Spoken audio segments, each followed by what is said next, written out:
Excel में आज हम सीखेंगे indirect address, rows and columns के बारे में। तो चलिए सबसे पहले ये पढ़ते हैं इनडायरेक्ट के बारे में। इनडायरेक्ट होता क्या है? जैसे कि हमारे पास कोई भी सेल है, जैसे कि मेरे पास यहाँ पे A2 सेल में मैं लर्न बाय MS लिखा हूँ। अब इस कंटेंट को हमें क्या करना है, L6 पे प्रिंट करना है। तो मैं क्या करूँगा, इक्वल टू A2 एंटर किए तो जो आपका डेटा A2 में होगा वो डेटा आपका L2 में पेस्ट हो जाएगा। बट इसी को हम पेस्ट करेंगे इनडायरेक्ट के माध्यम से। अब इनडायरेक्ट क्या करता है,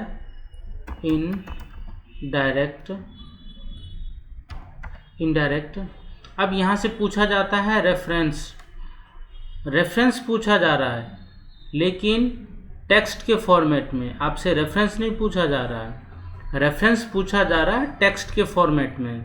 तो अगर आप डायरेक्ट रेफरेंस लगाइएगा, जैसे कि मैं यहाँ पे A2 लगा रहा हूँ, $A$2,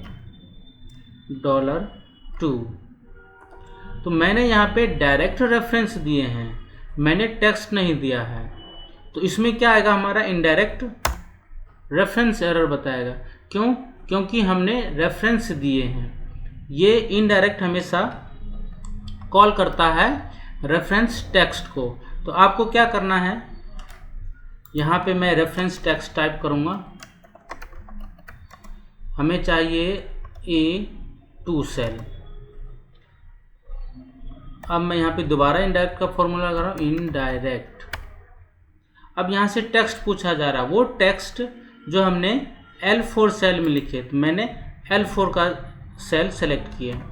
अब जो L4 में जो रेफरेंस होगा, अब वो एब्सोल्यूट हो, रिलेटिव हो और मिक्स्ड रेफरेंस हो, रेफरेंस किसी भी टाइप का हो सकता है। तो मैं L4 सेल में मैं रेफरेंस टाइप किया हूँ। तो इनडायरेक्ट क्या है, उस टेक्स्ट को, उस रेफरेंस को टेक्स्ट समझ करके रिजल्ट लाएगा। तो यहाँ पे देखिए डेटा हमारा रिजल्ट आ गया। यानी कि इनडायरेक्ट इस पर्पस पे वर्क करता है, यानी कि जो भी रेफरेंस आप देंगे वो रेफरेंस टेक्स्ट के फॉर्मेट में होना चाहिए। ठीक है। अब नेक्स्ट आता है एड्रेस। एड्रेस क्या होता है, यहाँ पे देखिए एड्रेस, यहाँ से पूछा जाता है रो नंबर, यानी कि आपको एड्रेस के लिए रो एंड कॉलम दोनों नंबर के फॉर्म में आपको यहाँ पे टाइप करने हैं। जैसे कि मैं जानता हूँ कि मैं जो वैल्यू लिखा हूँ वो A2 सेल में है, तो उसमें रो जो नंबर है वो हमारा सेकेंड रो है और कॉलम जो है वो हमारा फर्स्ट कॉलम है। ब्रैकेट क्लोज और एंटर। तो यहाँ पे देखिए रेफरेंस में हमारा डॉलर के साथ आ गया। अब इसी में और भी ऑप्शंस आते हैं रेफरेंस के टाइप। आपको एब्सोल्यूट में चाहिए, एब्सोल्यूट रो रिलेटिव कॉलम्स में चाहिए, या एब्सोल्यूट रो और एब्सोल्यूट कॉलम में चाहिए, या रिलेटिव फॉर्मेट में चाहिए। तो एब्सोल्यूट का मतलब है कि जो भी आपका रेफरेंस आएगा विथ डॉलर के साथ आएगा। रिलेटिव में आपका विदाउट डॉलर आएगा, यानी कि रेफरेंस में आपका डॉलर नहीं होगा लगा हुआ। डॉलर का मतलब है कि वो सेल आपका फ्रीज हो जाएगा। एब्सोल्यूट रो का मतलब है कि रो में आपका डॉलर लगेगा और कॉलम में आपका डॉलर नहीं लगेगा। और इसमें रिलेटिव रो में लगेगा, कॉलम में नहीं लगेगा। तो मैं यहाँ पे रिलेटिव यूज़ करता हूँ, ब्रैकेट क्लोज। रिलेटिव के लिए है third option, third, bracket close, enter. तो ये देखिए, तो हमारा रो रिलेटिव आया बट कॉलम हमारा एब्सोल्यूट आया। तो इस टाइप से आपका एड्रेस वर्क करता है। अब इन्हीं दोनों के बेसिस पे हम एक एग्जाम्पल पढ़ते हैं। यहाँ पे एग्जाम्पल फर्स्ट, यहाँ से मैं नेम को टाइप कर रहा हूँ, नेम हरीश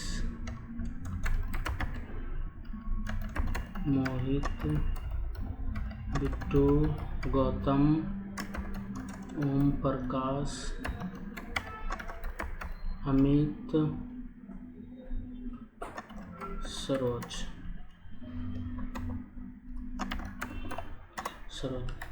यहाँ पे जो डेटा हमने टाइप कर दिए। अब क्या करना है, इसी डेटा को हमें प्रिंट कराना है यहाँ पर। यानी कि अभी जो मैं डेटा टाइप किया हूँ वो हॉरिजॉन्टल फॉर्मेट में डेटा टाइप किया हूँ। हमें जो डेटा चाहिए वो कॉलम में डेटा चाहिए। तो मैं क्या करता हूँ, सिंपल सा इनडायरेक्ट का फॉर्मूला लगाऊंगा, इक्वल टू इनडायरेक्ट। अब यहाँ से रेफरेंस पूछा जा रहा है तो मैं क्या करूँगा, रेफरेंस के लिए एड्रेस का यूज़ कर लूँगा। एड्रेस यहाँ पे पूछा जा रहा है रो नंबर। हम जानते हैं कि सभी नेम जो है सिर्फ फर्स्ट रो में है, तो मैं क्या करूँगा, यहाँ पे फर्स्ट रो इनपुट कर लूँगा, कोमा। अब यहाँ से पूछा जा रहा है कॉलम, तो हम जानते हैं कि जो पहला नाम है हॉरिजॉन्टल में वो बी कॉलम में है। बी कॉलम हमारा सेकंड होता है, तो सेकंड ब्रैकेट क्लोज, दोबारा ब्रैकेट क्लोज और एंटर। जैसे एंटर करेंगे देखिए डेटा आ गया हमारा, यानी कि यहाँ पे हमारा 2 आ गया। अब मैं इसी फॉर्मूला को नीचे टाइप करूँगा, indirect address row number first column third. ये देखिए दोबारा टाइप कर रहा हूँ, indirect address row number first column 4। इस टाइप से अगर मैं डेटा टाइप करूं तो 10 नेम या 100 नेम टाइप करने में मुझे टाइम लगेगा। तो एक फॉर्मूला और आता है जिसका नाम है कॉलम। कॉलम क्या करता है, ये बताएगा कि आप जो रेफरेंस यूज कर रहे हैं वो कॉलम कौन से नंबर का कॉलम है। जैसे मैं सिंपल सा कॉलम यूज कर रहा हूँ, कॉलम यहाँ पे जो भी रेफरेंस दीजिएगा, जैसे कि मैं यहाँ पे B1 सेल दे रहा हूँ, ये कॉलम क्या करेगा, नंबर के फॉर्मेट में आपको कॉलम लेकर के देगा। एंटर करेंगे तो ये देखिए 2 आ गया। जैसे मैं इसे ड्रैग करता हूँ, ये देखिए ड्रैग, तो यहाँ पे आ गया 3, यानी कि यहाँ पे हमारा कॉलम क्या हो गया, चेंज हो गया। यहाँ पे इस टाइप से हमारा कॉलम चेंज होगा, यानी कि यहाँ पे हमारा ऑटोमेटिक कॉलम चेंज हो रहा है। ठीक, इसी में आता है आपका सेकेंड रो। रो क्या करता है, ये भी बताएगा कि जो रेफरेंस आप यूज़ कर रहे हैं वो कौन सा नंबर का रो है। एंटर। बट इसमें आपको क्या करना होगा, वर्टिकली ड्रैग करना होगा।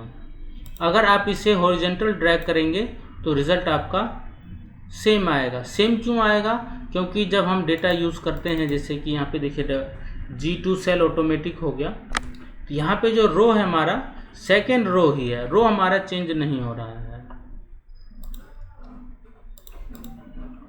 ठीक है, तो यहाँ से हम जानते हैं कि हमें जो डेटा चाहिए वो हॉरिजॉन्टली डेटा चाहिए। तो हम जानते हैं कि अगर मैं कॉलम यूज़ करूँगा, अगर मैं कॉलम को नीचे की ओर ड्रैग करूँगा तो ये हमारा रिज़ल्ट सेम आएगा। क्यों सेम आएगा, क्योंकि कॉलम हमारा वर्टिकल होता है और रो हमारा हॉरिजॉन्टल होता है, इसीलिए रो में हमारा सेम आएगा और कॉलम में हमारा वर्टिकल सेम आएगा। तो मैं यहाँ पे क्या करता हूँ, डेटा में फॉर्मूला में दोबारा मैं फॉर्मूला लगाऊंगा, एडिट करके F2 करके। मुझे यहाँ से कॉलम के नंबर फाइंड आउट करने हैं, तो मैं क्या करता हूँ, यहाँ से रो का फॉर्मूला लगा दूंगा, रो।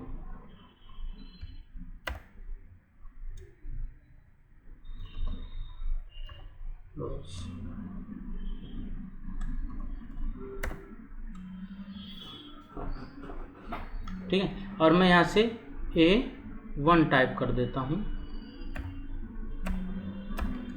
एंटर।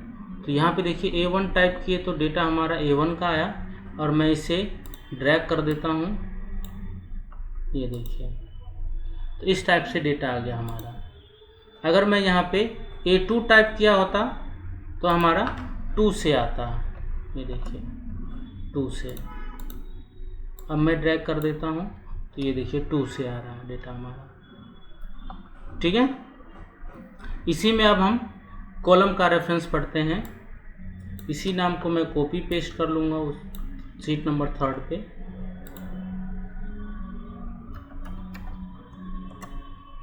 पेस्ट कर लिए। यहाँ पे एग्जाम्पल सेकंड,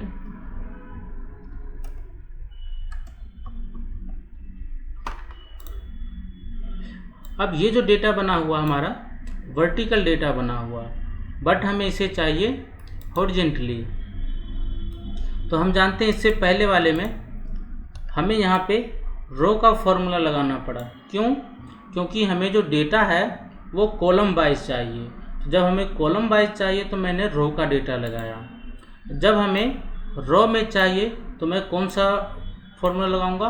कॉलम का फॉर्मूला लगाऊंगा। तो देखिए मैं स्टार्ट करता हूँ। यहाँ पे नेम, इनडायरेक्ट, अब रेफरेंस पूछा जा रहा है तो रेफरेंस के लिए मैं एड्रेस, यहाँ पे रो नंबर पूछा जा रहा है तो रो नंबर में हमें कॉलम का फॉर्मूला लगाना पड़ेगा। कॉलम का फॉर्मूला लगाऊंगा, ब्रैकेट ओपन एंड क्लोज।